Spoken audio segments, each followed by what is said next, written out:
Chaque jour, on évoque différents thèmes sur ce forum et on s'intéresse aussi à ce que l'on appelle les success stories, comment on réussit à monter, on va dire, un business fructueux, une boulangerie, une pâtisserie qui fonctionne. Y a-t-il des clés du succès? C'est ce que l'on va tenter de savoir avec Pascal Rigaud. Bonjour Pascal. Bonjour Michel. Pascal, vous êtes boulanger Oui. de formation et vous êtes le fondateur de La Boulange. La Boulange est un réseau de boulangeries qui se trouve aujourd'hui à San Francisco. C'était un réseau de boulangerie. C'était un réseau. Oui, il y a quelques évolutions. Et voilà. Et vous allez nous raconter tout ça. On va essayer de repartir à la genèse de votre parcours. Vous êtes formé à Bordeaux. Je crois que vous êtes né dans le bassin d'Arcachon, c'est ça? Je suis né dans les premières côtes de Bordeaux. Je reviens un petit peu sur le détail parce que c'est ça justement qui est marrant, c'est d'où on vient et où on va et quel est le parcours véritable, qu'est-ce qui compte dans ce qu'on fait. Vous êtes donc formé à Bordeaux en boulangerie. Chez un compagnon du Tour de France. Et ça a son importance aussi parce que ça m'a permis d'apprendre plein de recettes du Tour de la France sans avoir véritablement à voyager. Donc c'est ce que je conseille à tous les boulangers, c'est de trouver des compagnons du Tour de France, comme ça vous n'avez pas besoin de le faire.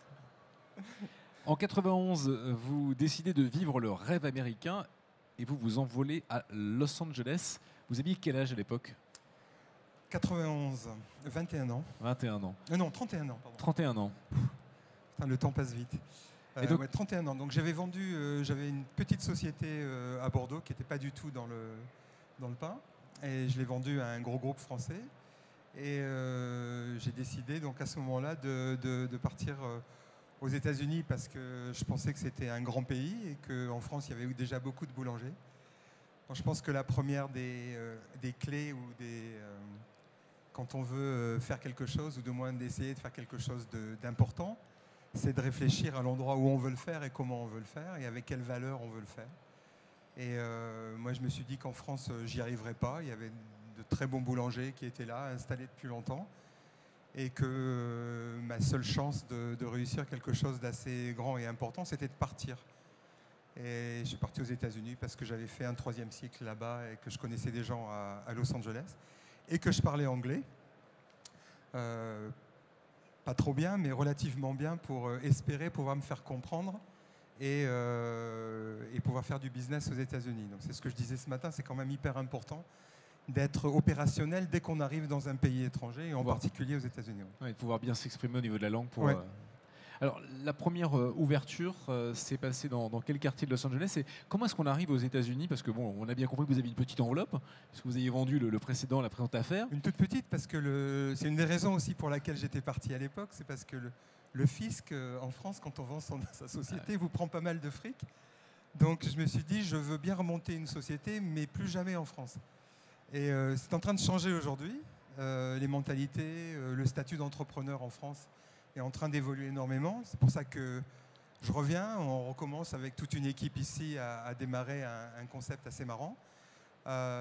Mais ça faisait partie aussi des choix de vie et des choix professionnels. C'est de se dire où est-ce que je peux réussir, où est-ce qu'on peut me donner aussi le plus de chances de réussir. Quand on n'est pas américain et qu'on arrive sur le sol américain, pour trouver un local, pour pouvoir le louer ou l'acheter, c'est simple? Comment ça se passe? C'est pas simple. D'abord, encore une fois, je reviens à la langue. Si on ne sait pas communiquer, si on ne sait pas exprimer ce qu'on recherche exactement, c'est très compliqué. Dans mon cas, ça allait. J'avais une idée de ce que je voulais faire. Je ne voulais pas avoir de magasin dans un premier temps. Je voulais tester le marché sans dépenser beaucoup d'argent. Donc j'ai essayé de trouver l'endroit le moins cher possible, qui correspondait, parce que Los Angeles est une très grande ville. C'est toujours, en fin de compte, on revient toujours un petit peu à l'idée d'étudier le truc et de ne pas tout le temps partir à l'aventure en pensant qu'un endroit est meilleur qu'un autre. Pourquoi? Je pense qu'il faut toujours qu'il y ait une recherche et un petit peu de pragmatisme autour de tout ça. Donc je me suis installé dans un endroit qui me semblait central pour livrer les hôtels et les restaurants de Los Angeles, qui à l'époque ne servaient que du pain, des tout petits pains très mous servis avec du beurre, petit pain chaud très mou avec du beurre. Et moi, mon idée, c'était d'aller dans les hôtels et les restaurants de grand standing et d'y apporter des grands pains au levain qui seraient servis à la coupe dans les paniers. Donc pas facile, la consommation, des habitudes de consommation un petit peu différentes. Donc moi, c'était pas du tout l'idée de remplacer ce qu'ils étaient en train de faire, c'était de rajouter une offre de pain à ce qu'ils avaient. Et ça s'est très bien passé parce que justement, j'étais pas en train de bousculer C'était un plus que vous des apportiez. habitudes. J'apportais un plus, donc le pain de campagne qui allait bien avec le fromage ou avec ci, avec ça. Et ça, de vouloir démarrer doucement, sans jouer des coudes, ça m'a beaucoup aidé. Et ça m'a permis d'avoir une gamme très réduite de pains, la plupart du temps axée sur le fromage, donc des gros pains au levain, aux noix, enfin un produit de très très bonne qualité avec une gamme extrêmement réduite. Et ça a très bien fonctionné. Ouais. Donc ça vous a porté, je crois que vous avez ouvert 3 points de fabrication, 3 boutiques à Los Angeles. Non, pas alors à Los Angeles, on a ouvert un point de vente, parce que j'ai ouvert ça, donc j'avais des copains à moi qui étaient là-bas, des boulangers, Hubert et Jean-Jacques, avec qui on a les meilleures relations encore aujourd'hui. Donc on a ouvert ça et on a dit on ne va faire que de la vente au restaurant.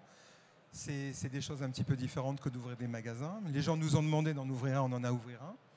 On en a ouvert un sur la Brea et qui a très bien fonctionné, mais ça correspondait au moment où j'avais envie de repartir dans une ville beaucoup plus européenne et donc, que San Francisco. Je me suis endormi, parce que c'était ma technique, un peu comme on bossait beaucoup.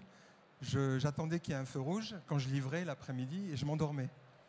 Je me disais, tiens, je vais faire un petit roupillon, les gens vont klaxonner, ça va me réveiller et je pourrai partir. Et c'était assez rigolo parce que c'était vraiment devenu une habitude. Sauf que ce jour-là, je me suis pas réveillé. C'est un flic qui est venu taper à la porte de la camionnette. Et là, je me suis dit, il est temps que je fasse quelque chose. Je vais aller repartir dans une ville un peu plus civilisée. Et donc, je suis parti. J'ai vendu ma société à Los Angeles à une boîte qui s'appelait California Pizza Kitchen, qui voulait être dans le pain et qui voulait faire du pain pour ses propres restaurants. Et donc j'ai vendu ma petite boîte là-bas. Ça s'est fait en 20 minutes à peu près. Je devais rester 6 mois, je suis resté 6 heures. Et j'ai tout mis dans un camion et j'ai déménagé à San Francisco. Ouais. Et à San Francisco, vous avez recommencé. Et vous avez là oui, voulu... alors à San Francisco, comme je ne connaissais pas la ville, pareil, en suivant un petit peu les préconisations que je vous ai données au début, j'ai attendu, j'ai regardé, j'ai discuté avec pas mal de gens. J'ai monté une boulangerie en partenariat pour commencer avec des gens qui avaient une chaîne de restaurants pour essayer de comprendre un petit peu quel était le marché. Et il y avait une boulangerie qui était à vendre, qui était la plus vieille boulangerie bio des États-Unis, qui avait été fondée en 1939, qui s'appelait Justos. Et avec eux, j'étais partenaire dans un moulin. Ça, c'est quand même assez important, parce que quand je suis arrivé, je me suis dit, bon, cette farine, elle est quand même un peu costaud, je voudrais bien raconter des belles histoires. Donc j'ai recherché le meilleur meunier que je puisse aux États-Unis, ou du moins sur la côte ouest. Et j'ai trouvé ce petit moulin à Logan, en Utah. Et de là, je suis parti avec lui. On a rénové le moulin, qui est maintenant complètement avec des aubes à eau, etc., etc. C'est un moulin magnifique et qui ne fait que de la farine bio, avec des taux de cendres, enfin, etc., des caractéristiques qui ressemblent à peu près quand même aux farines que l'on connaît ici. Donc la matière première était importante, donc je me suis associé avec ce tout petit moulin. J'ai pas mis beaucoup d'argent au départ et on a créé des programmes en Utah où on prenait des agriculteurs pour transformer le blé en blé commercial, en blé bio, en très peu de temps, parce qu'aux États-Unis, enfin en Utah, il faut 3 ans simplement pour le faire, parce que comme c'est très haut et très sec, il n'y a pas besoin d'utiliser beaucoup d'insecticides, etc., ouais. etc. Donc les taux de conversion étaient rapides. Et donc ce gars-là a procédé une boulangerie de bio à San Francisco et il voulait la vendre. Et donc j'ai sauté sur l'occasion et j'ai racheté cette boulangerie-là. Ouais. Et ensuite, ça a grossi.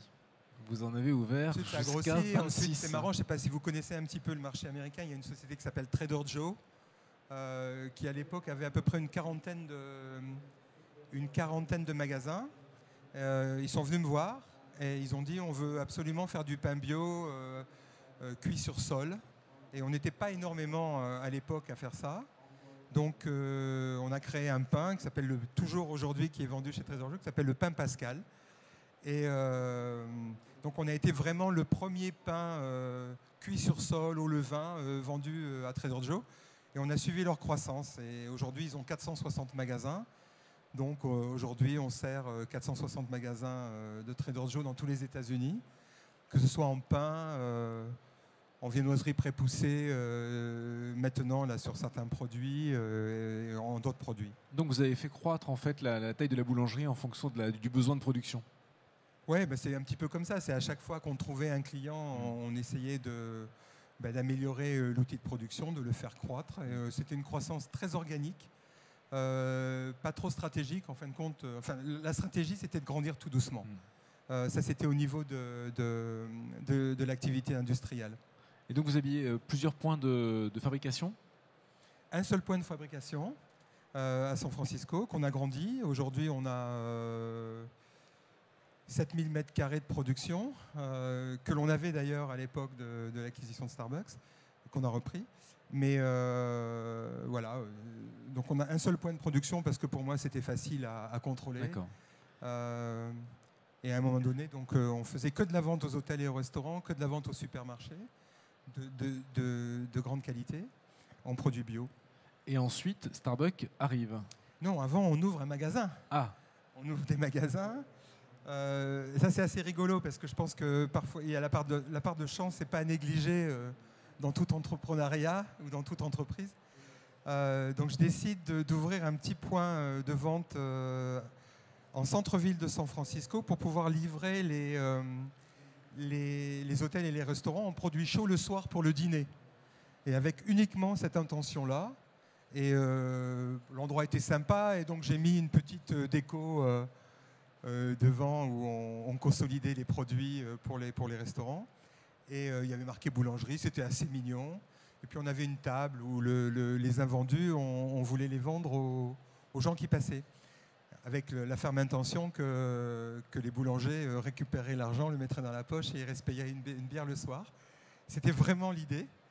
Et on a démarré ça.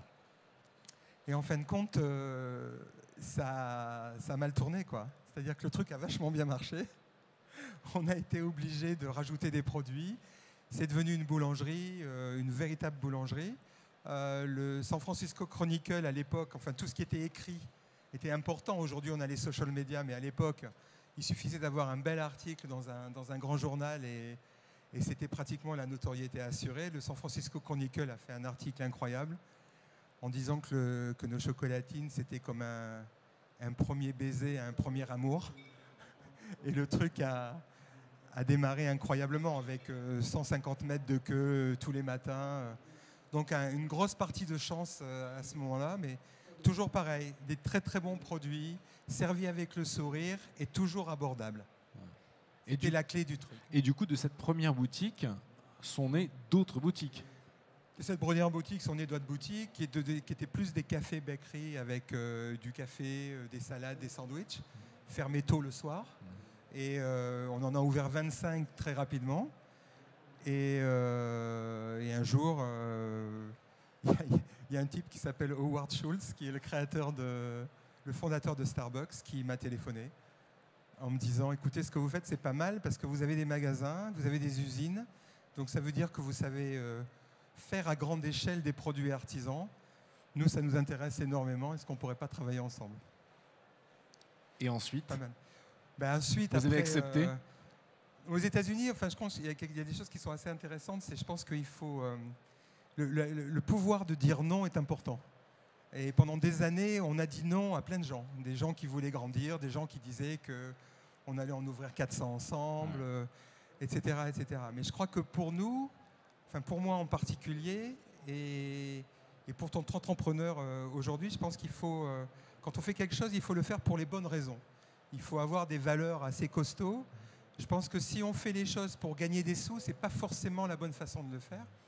Et moi, je voulais faire de la bonne boulangerie, du bon produit, abordable pour tout le monde. Et je n'ai pas dérogé à ça d'un iota. C'est-à-dire que les gens qui venaient me voir, soit ils voulaient le vendre cher, les produits, ça ne m'intéressait pas parce que c'était pour une élite et je trouve que c'était pas ça qu'il fallait faire. Soit ils avaient simplement pas les bonnes valeurs qui correspondaient pas du tout à ce que je voulais faire dans le futur. On avait 1500 employés, on avait une super boîte, je rentrais chez moi tous les soirs, je voyais mes enfants grandir, etc. Donc j'avais aucune raison de partir soit au plus haut franc à ce moment-là.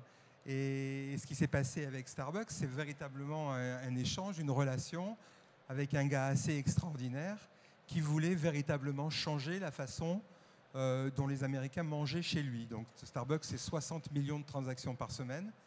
C'est une belle grosse boîte.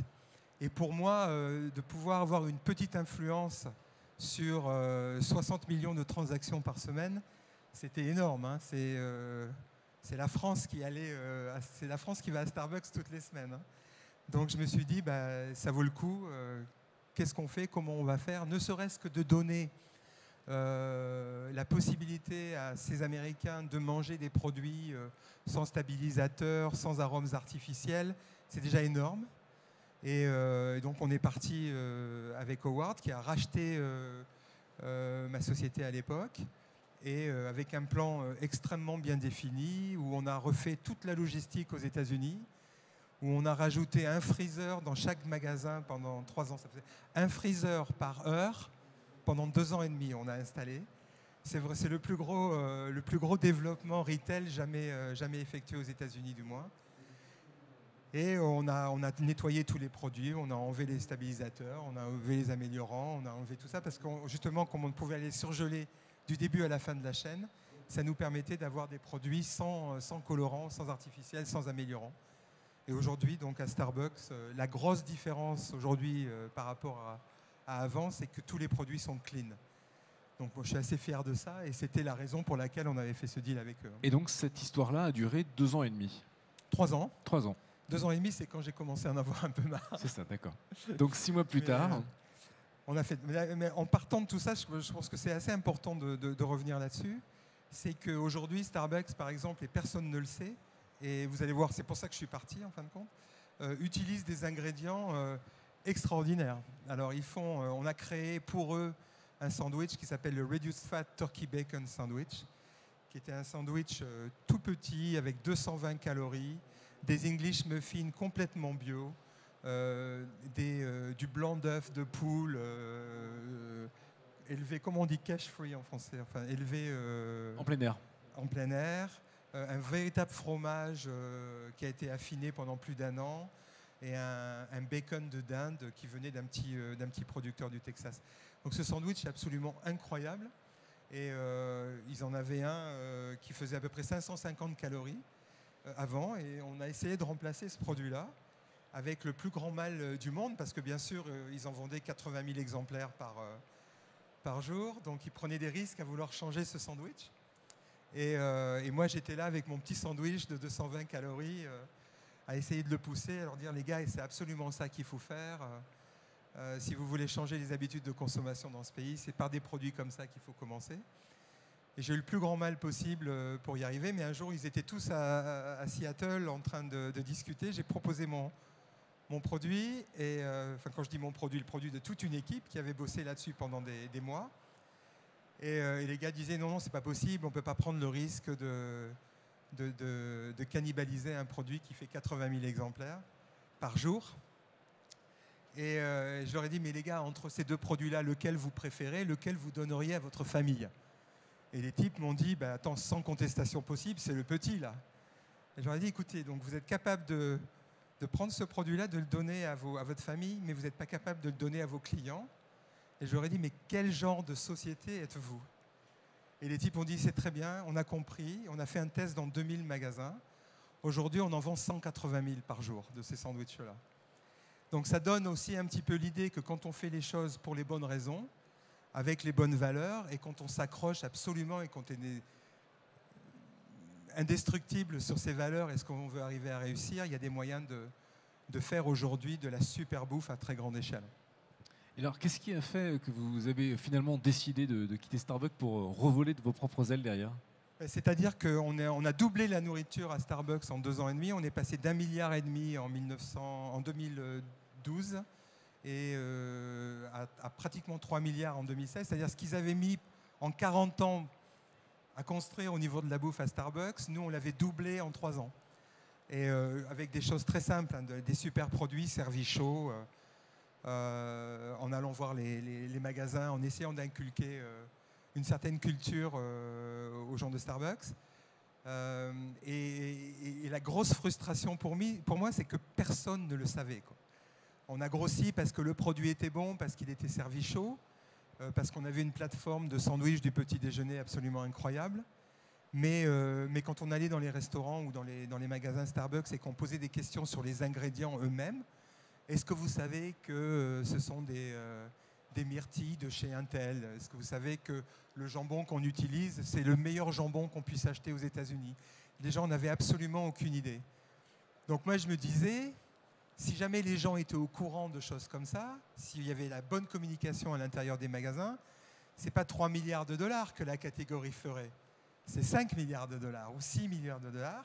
Et non seulement Starbucks serait très content de ça, mais en parallèle, ça pourrait créer un mouvement et des idées pour les autres grosses sociétés de se dire ben, c'est possible, il faut qu'on embraye le pas. Et tout ça mis bout à bout aurait fait que les gens auraient eu conscience que c'était possible de faire de la bonne bouffe à très grande échelle. Donc je leur ai proposé un truc assez rigolo. J'aurais dit écoutez, on va mettre des énormes, ce qu'on appelle des food boards, hein, dans tous les magasins aux États-Unis, qui vont changer tous les trimestres, où on va raconter les histoires de la bouffe aux clients de Starbucks. Et j'aurais dit non seulement on va le faire, mais je vous demande rien du tout, c'est moi qui paye. Je paye pour l'impression des posters, je travaille avec le département marketing, on fait un truc très bien fait et vous n'avez pas un centime à développer. Et ils ont refusé. Et pour moi, c'était le signe fort que Starbucks était une vraie boîte de café. Ils n'étaient pas encore prêts à devenir une vraie boîte de bouffe. Je pense qu'ils vont le devenir très vite. Et je pense qu'on passait tellement de temps, on était tellement motivés à faire ces changements-là avec les industriels, parce que c'est du boulot de changer des produits comme ça à très, très grande échelle, que je me demandais en fin de compte si ça valait vraiment la peine que l'on continue à passer du temps, s'ils n'étaient pas prêts à raconter les histoires. Donc vous êtes parti. Je suis parti. Et vous avez... J'ai envoyé une très très belle lettre à Howard. Et alors vous êtes parti avec... Que j'ai relu hier soir d'ailleurs, ça m'a fait pleurer un petit peu. Ah, et vous êtes reparti avec une petite faveur, c'est qu'avec un nombre de boutiques, je crois, hein, ils vous ont recédé... Alors quand je suis parti, Starbucks m'a dit, écoute, nous les magasins, ils ne nous intéressent pas trop. Est-ce que ça, toi, ça t'intéresse? Moi, je me dis, ouais, bien sûr. J'ai construit ce truc-là, je ne voudrais pas que ça finisse. Mais j'ai voulu le refaire, on a voulu le refaire, parce qu'on était quand même une petite équipe. On s'est dit, on va le refaire, mais de façon très humble. Ça fait 3 ans qu'on ne l'a pas fait. Le marché a peut-être changé. On va en reprendre 5 et on va voir ce que ça donne. On va essayer de faire en sorte que les clients que l'on avait avant reviennent, de leur redonner confiance un petit peu. Et donc on est reparti tout petit avec ces 5 magasins et une usine de production complètement vide, puisque cette usine, on ne s'en servait uniquement que pour faire les tests des produits que l'on allait industrialiser à Starbucks. Donc on repart avec 70 000, 7 000 mètres carrés complètement vides et 5 petits magasins. Et c'était super parce qu'on redémarrait quelque chose en fin de compte, mais qu'on avait déjà fait en sachant qu'on n'allait pas faire les mêmes conneries qu'on avait fait au départ, parce que là je suis passé, c'est 20 ans rapide, hein, il y a des bêtises, il y en a eu de fait. Et donc c'était hyper intéressant de recommencer à zéro. Et vous avez recommencé il y a combien de temps? On a recommencé il y a 18 mois. 18 mois. Et alors, en même temps, pour terminer, vous avez aussi, en parallèle, redéveloppé ou créé un nouveau mode de boulangerie en France, dans votre région natale, avec un de vos amis, je crois. Ah ouais, alors ça, c'est super. Parce que c'est la boucle un petit peu qui se referme. Et revenir en France, c'est... moi, je suis un pur produit de l'école publique et de la formation française. Donc, de pouvoir revenir ici C'était toujours extrêmement intéressant de pouvoir redémarrer quelque chose dans la région que j'aime plus que tout, Bordeaux, c'était très important. Donc avec un copain, on a démarré une toute petite boulangerie de 25 mètres carrés au Cap Ferret. Une vraie boulangerie de 25 mètres carrés. Donc on pétrit, on façonne et on cuit devant les gens. Et comme ça, en toute amitié, on voulait faire un truc sympa entre potes. Et en fin de compte, on s'est rendu compte qu'il y avait une vraie opportunité d'ouvrir des toutes petites boulangeries en France et de le faire d'une façon un petit peu atypique, contre-intuitive, où on peut permettre à des jeunes boulangers de s'installer sans apporter aucun apport personnel de financement, où on les accompagne totalement dans les formalités administratives. Et on en a ouvert, on en a 5 aujourd'hui, on en a une dizaine d'ouvertures de prévues, dont 3 à Paris le mois prochain. Et on est super content, l'idée marche très bien, c'est plein de bonnes valeurs. Et ça permet d'imaginer une alternative à la boulangerie telle qu'on la connaît aujourd'hui. C'est certainement pas pour être des concurrents de ce beau métier ou de la profession qui existe aujourd'hui, mais c'est de pouvoir dire qu'il existe une autre façon peut-être d'imaginer la boulangerie en France, dans un pays très traditionnaliste, etc. Donc moi je suis aux anges, on a une équipe incroyable et enfin on est tous animés par le même ressort de remettre le geste et le visage de l'artisan au premier plan. J'espère qu'on aura l'occasion de vous réinviter dans 2 ans pour constater l'évolution de ce nouveau projet. En tout cas, je pense qu'on a été nombreux à rêver, à vous écouter, à croire que finalement tout était possible avec conviction, avec passion, avec réflexion. Donc merci beaucoup Pascal Rigaud d'avoir échangé avec nous, de nous avoir raconté cette expérience qui, je suis sûr, aura nourri beaucoup d'entre vous. Merci de votre attention. On va continuer et conclure cet après-midi avec Antoine Baul, PDG de la société Le Saffre, pour évoquer les grandes tendances du pain dans le monde d'ici 5 minutes maintenant. Et je vous invite à applaudir pour le remercier Pascal Rigaud, fondateur de La Boulange. Merci Pascal. Merci.